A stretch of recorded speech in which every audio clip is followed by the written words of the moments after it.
YouTube, this is a head-to-head that I've been waiting for, and obviously we have to wait until this point of the year because the last installment of smartphones flagship in the States is the Pixel 8 Pro, and then we have the recently released 15 Pro Max. And the funny thing about these two devices is they're so similar yet extremely different at the same to typical goal. And I think that's just a very well-defined user experience that's as minimal and uncomplicated, yet still complex as can be, if that makes sense. I don't know. Anyways, let's get head to head with some Google Pixel versus the iPhone. First and foremost, the main thing I want to talk about between these two is design. Okay, so from a design perspective, both of these devices have a matte glass backing, and they both look and feel amazing. No more fingerprint magnets on neither one of these. Now, the aluminum rails on the Pixel is a bit more shinier and more fingerprint prone than the titanium finish on the 15 Pro Max. It is what it is. Both have high quality camera hardware, high quality front OLED LTPO panels. Both have the sauce. They're very much similar and very much not. As you can see, the Pixel 8 Pro is finally rocking a frosted glass back. Thank you, Google. It's about time. That slippery fingerprint magnet that you guys had, it was of the past. So finally, you guys are up to date with your design. You got some nice, shiny aluminum siding, matte glass backing, high quality camera hardware, high quality OLED LTPO panel.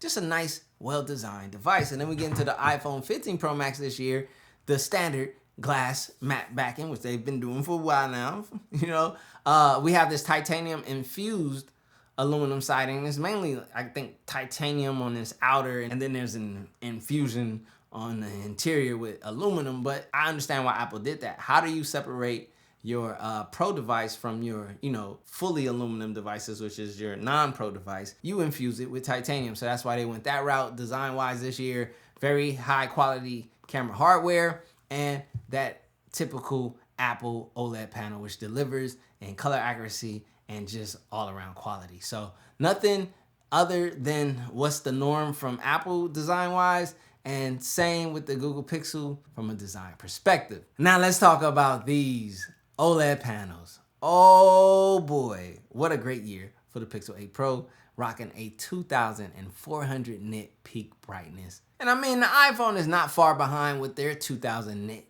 OLED. They are bright, and we need to take them out in sunlight. All right, so we got direct sunlight, like the sun is blasting. Where is it? Boom, there it is. So as you guys can see, either way you go, both of these are beautiful, bright displays that you can see in direct sunlight.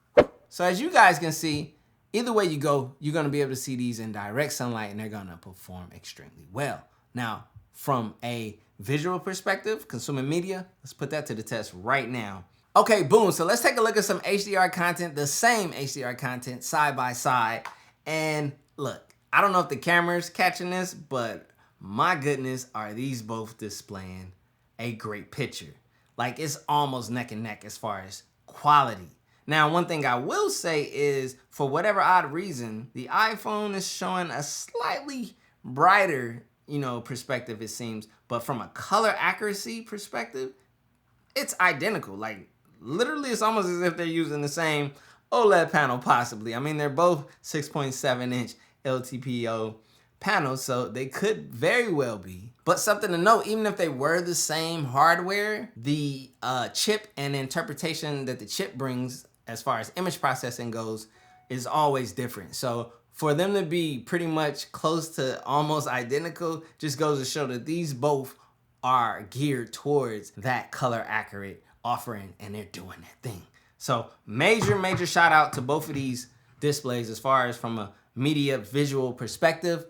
I can't pick one over the other, and that's a great thing to have said in a versus of this caliber. I don't think you can go wrong from a visual perspective on either of these OLED panels. Now let's talk audio, the speaker system, because that also contributes to the media consumption that you're gonna experience. All right, same song on both devices, playing from the same app, and we'll start off with the Pixel 8 Pro first.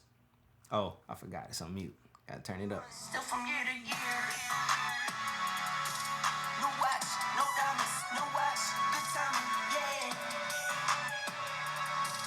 No watch, no diamonds, no watch, good Hey. I'm spoiling you rich. Do it again, again, again. I'm spoiling you rich. I'm spoiling you rich. I'm spoiling you rich. Do it again, again, again. All right, iPhone now. I just dropped a 9 month to month, still from year to year. New watch, no diamonds, no watch, good timing, yeah. New watch, no diamonds, no watch, good timing, yeah. I'm sporting you rich, I'm sporting you rich, I'm sporting you rich. Do it again, again, again. I'm sporting you rich, I'm sporting you rich, I'm sporting you rich. Do it again, again, again. Pixel one more time. Checks, I invest and I spend a check. Spend a check, get it back, then I take a risk. Only risk is the human, I take care of my skin. Get some checks, I invest and I spend a check. Spend a check. I had to turn the 15 Pro. All right, let me just say this. I don't know what it is, but Apple this year, their speakers are the loudest. They beat out the Samsung speaker test when I did it, and they are beating out the Pixel 8 Pro from a volume perspective right now when I'm talking.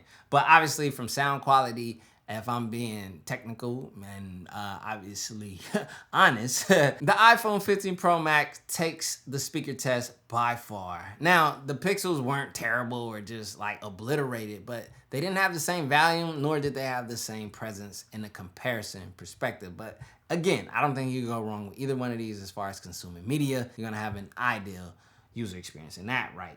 Next up, let's talk platform. Now, there's so many different ways you can go on a discussion of platform in between these devices, because not only is there software and hardware separating the platforms, with this having the A17 Pro, which physically and specifically and technically has a higher performance, output than the G3 Tensor chip from Google in here, which I believe is geared towards more of the neural processing AI engine and so forth, since this has very much a platform based on AI in comparison, but there's AI in this one as well. But raw performance from a platform perspective goes to the iPhone. But let's get beyond that, because there's also the aspect of, the ecosystem, right? Now, Apple has a very well-defined ecosystem, but Google is also building theirs out as well. We got the Pixel Watch 2 in-house. There's the new Pixel Buds Pro and so forth. So they are building and developing their ecosystem to compete. But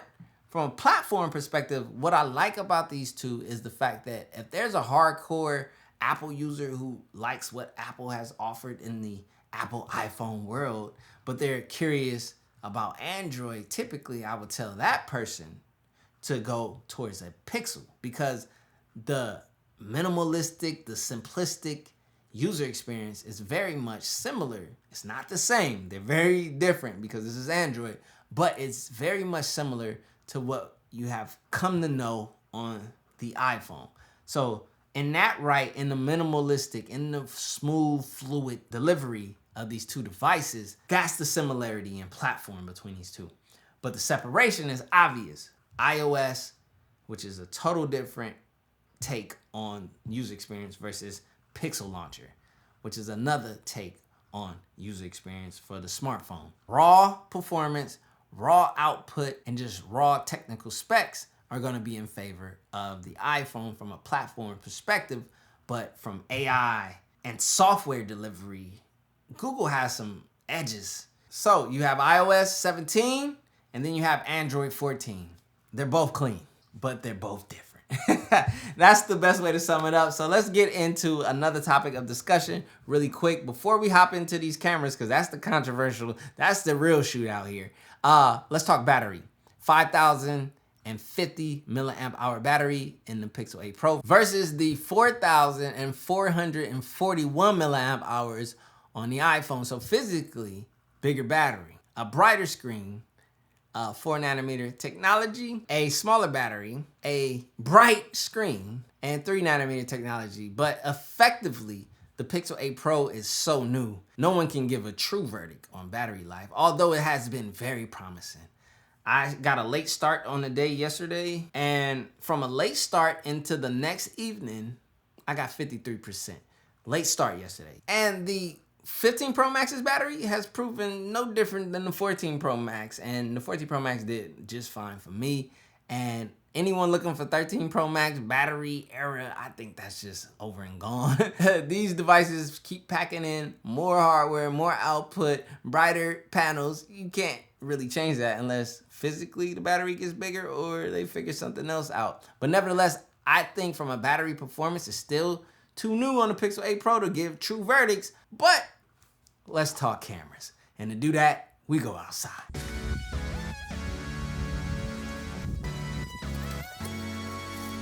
All right, this is the front-facing camera. We got the iPhone 15 Pro Max on my right versus the Pixel 8 Pro. Google was talking a lot of stuff. You know, this is the year of the iPhone when it comes to the camera. So can Google, you know, one of the best Android camera systems, dethrone the iPhone? Let me know down in the comment section below, all bias aside, which front-facing selfie camera is looking better. Now this is where things are gonna get interesting. We got the 48 megapixel wide angle lens on the iPhone 15 Pro Max versus the 50 megapixel wide angle lens on the Pixel 8 Pro. Which one is stunning? Which one got the colors right? Which one got the best dynamic range? Which one has the best quality? All bias aside, in between these two camera systems. Cause they both be talking they junk, you know what I mean? At the end of the day, they can only be one. So let me know which one it is. All right, now we have the ultra wide lens, you know, that vlogging, that get everybody in the shot, that show everything that's going on behind you lens. Which one is looking better? We got the iPhone 15 Pro Max and the Pixel 8 Pro. Yeah, let's get into the 5X. Okay, so here we are with the 5X telephoto zoom lens, getting some shot of Yeezys. I'm gonna do another shot as well, but which one is looking better?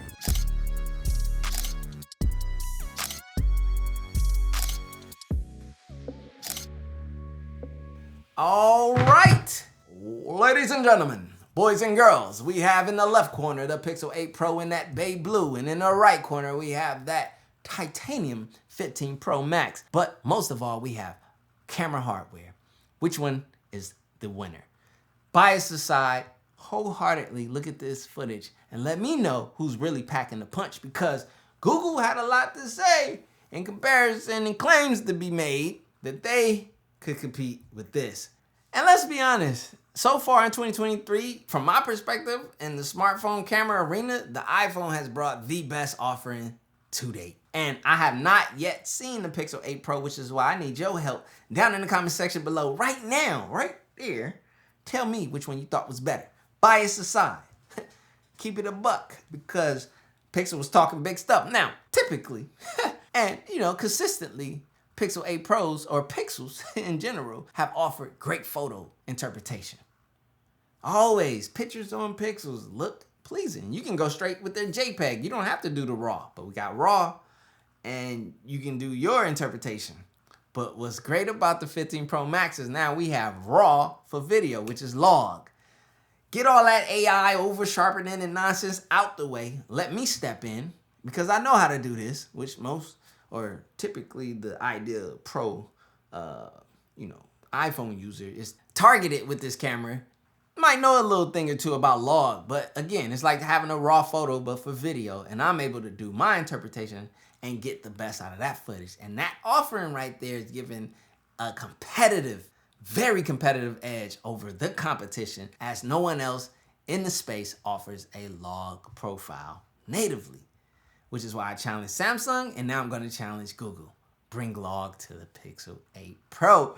It's one of the best ways to compete. Like, listen, I know you guys are all big on AI. You want to AI this and AI that, but don't not AI us to death. Step back, player. Let me do a little something. Give us a log profile, Pixel. Google. All right, so moving on from camera, let's talk about the most important topic, user experience. All this tech specs, all of this interpretation means nothing without user experience. What am I going to experience when I get this device and I use it on the daily? Now, the Pixel 8 Pro is based heavily on their AI and software. They've always been software focused and not so much hardware, which is why it's good to see from a design perspective this year, they're starting to get up to date, with this frosted backing. Their chipset, is more, I think, geared towards AI and that software support versus raw performance. But I think Google, honestly, this is just me speaking to you, that offering that raw performance is going to help align you with your target customer. Everyone's looking at that stuff, even if they don't even use it, whatever, you know how it go. And with the price point and you falling directly into that arena, just a little bit more raw performance. Start digging in that arena because your design is coming together well. You guys are starting to get their hardware from an external perspective. I think there's some, the only thing left is like raw performance, but user experience. Man, listen, the word that I give the Pixel 8 Pro is fluidity. This is always fluid. It is so smooth. This year, using this thing on a day-to-day. Now, again, we still got a little ways to go. It's still fresh. Check out for the review. Hit the subscribe button, turn on the bell. But boy, oh boy, has this thing been fluid and smooth as butter. And that's what I love about the Pixel launcher. And that's what I love about this year. It's so smooth. It's just like right there. You can just, I don't even know how to put it into words. But like when I see the animations and I see the movement and I see the RAM management, 12 gigabytes of RAM, by the way. And I just see the overall package and the fluidity in everyday usage on this thing. I appreciate that. That's the user experience that I know from Pixels. Now, you might see some people complaining about this or saying that this, and obviously it's early, but over time, I've seen some 7 Pro users, have critiques. But I always want to send this out to Android users, especially. Be careful of the apps and the software you choose to load onto your device. Now, I've consistently been transferring over the same typical software and apps, a few new ones here and there, to discover some things. And I have yet to have some of the issues I see Android users complain about or speak on. I think you guys got to understand the optimization is more on you. The apps you choose, that's on you. This is a fragmented platform. So consider that in the realm of user experience. But for those people looking for a clean, smooth. Now again, full transparency. I'm using Nova Launcher, but the Pixel Launcher is just as smooth. I just get a little bit more of the custom, fittings and changes that I like. Look at how many icons I have. Look how much, just clean free space I have. I just have a nice clean home screen. And honestly, that's one of those things that I love about Android. Paired with all of the Google features, all of the AI, Magic Eraser, audio eraser, and the multitude of things that you can have for you that you may not even use on a daily basis. I look at it like this. It's like that saying that people like to say, I'd rather have it and not need it than need it and not have it, right?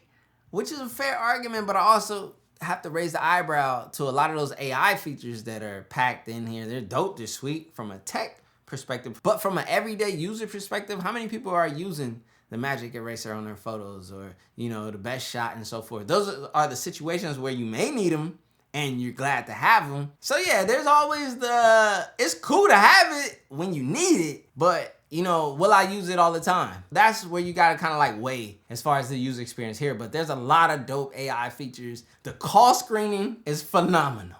Mwah. Interpretation, all of those cool things that are very convenient worldwide and in specific situations. Now, let's jump over to the user experience of the 15 Pro Max. And my word for the 15 Pro Max is consistent.